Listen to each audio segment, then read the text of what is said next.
Welcome back to Daytime Live. Now, today's Gleaner letter of the day is from Suzette Campbell, and she writes about the heroes of St. Thomas. Awesome.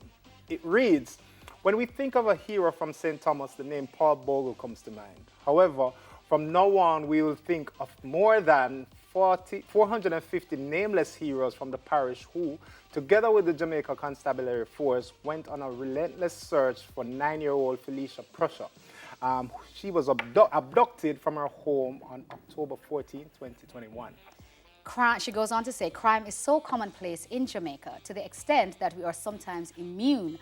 But young Felicia drew the attention of the entire nation, largely due to the fact that the residents of Bath, St. Thomas, ensured that this wouldn't be just another headline or crime lost in growing statistics. Now, the gripping imagery of ordinary Jamaicans walking and running non-stop on streets and in the woods gave us hope as we prayed for her safe return.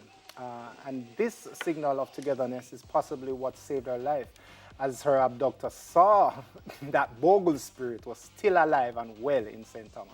It is a spirit of collective responsibility that we all need to have within us to fight the scourge of crime, as the JCF cannot do it alone. Many of us are afraid, so we remain locked inside the safety of our homes, hoping for the best when these things happen, hoping that we won't be next. But they don't always have to win. There's bravery to be found in numbers. They say it takes a village to raise a child. The people of Bath St. Thomas have proven that this is not just a saying. Paul Bogle would have been proud of this modern-day rebellion in his parish. Happy Heroes Day, Jamaica. And that's signed Suzette Campbell. Suzette Campbell. I want to big up Suzette because I think that is a well-written letter, and often we hear such awful things. The letters are always like, why you never this and why him not this, and it's always condemnation to everybody, and I love that she took the time to write something complimenting a nation, but definitely a parish. That's amazing. I'm very happy that she did as well. I mean, the country can definitely learn from what the community of Bath St. Thomas did, because they took it personal. Mm-hmm. They decided to internalize it and do something instead of just sitting and watching to see what would have been done. They decided to go and help. You made a good point about the picture. Tell us about the picture, because Craig said it was the picture. There was a picture that was circulating in Gleaner and various news agencies with the abductor and the daughter. And Craig said, "Is that walking like in the dusk time with his hand around her?" I'm sure you guys know the picture we're talking about. And Craig said, "That's the picture that did it." And I was like, "I feel so about? Because it felt a lot more personal to me. Especially, I can imagine if I were from St. Thomas, and I know all the people from St. Thomas, and probably know the road, and probably know the youth who do it."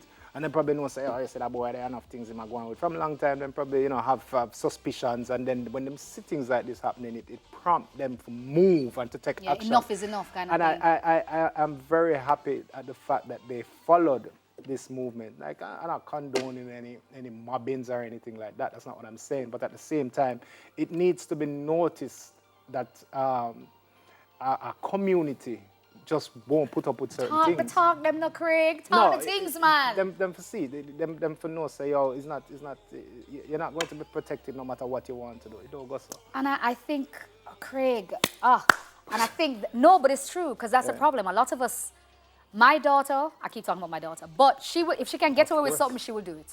All of us, if we can get away with certain things, we'll do it. And I think I'm going to put my hands up and say I'm very ashamed, because when I read the story that the little girl was abducted, I was like, I didn't have hope.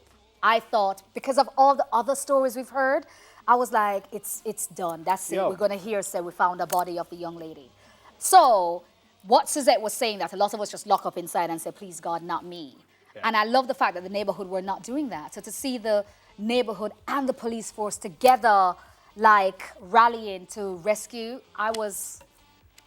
Yeah, we need to do that more. I would love to know how it was organized, or if it was even organized, or people just started coming out of them house and just started looking, just one by one, and then they gradually drifted together. No, I feel like it was organized because there was a search party and they were coming out to search. You know what I mean? So I feel there was some kind of rallying. I would like to commend those heroes that actually answered the call. Like if it was a situation where a member of the community first put out the call, If it was a situation where the police asked for assistance in finding, in attaining the location of whatever the person is, like the abductor. Like I want to know. I want to know how it was done, and I want to commend the people that actually answered when the call was put out. And you know what I feel as well, Craig? I feel like you said it. I'm just reiterating what you've already said. Obviously, because we know we're not going to go into this. Yes, we're gonna talk about it in a minute. But there was another young lady as well, which apparently the same gentleman was involved. It seems like this gentleman is obviously known to the community for doing certain things, and I'm glad that the community did not remain quiet. I'm glad, like you said, that they were like, you know what? Yeah, enough is enough. No. Yeah. You know what I mean? So. I mean, Virgo have a song named Dirty Man. That's a song name. You dirty man. Leave the people picking. Yeah, when you see them, you feel, you know, if you do something, you know. And I want to comment. I live in a neighborhood, and I would send my daughter out. My daughter is now 17, but she hasn't always been. And my neighborhood is so wonderful because if anybody is like, hey, they'll be like a little girl that lower. And my daughter is tall, and she looks older than she is, but they are very much like, yeah, my neighborhood. We now take that. You know what I mean? So some communities, and big up to my neighborhood, and I know myself. Let me correct myself. I see you. My community. I see, we're Sona too.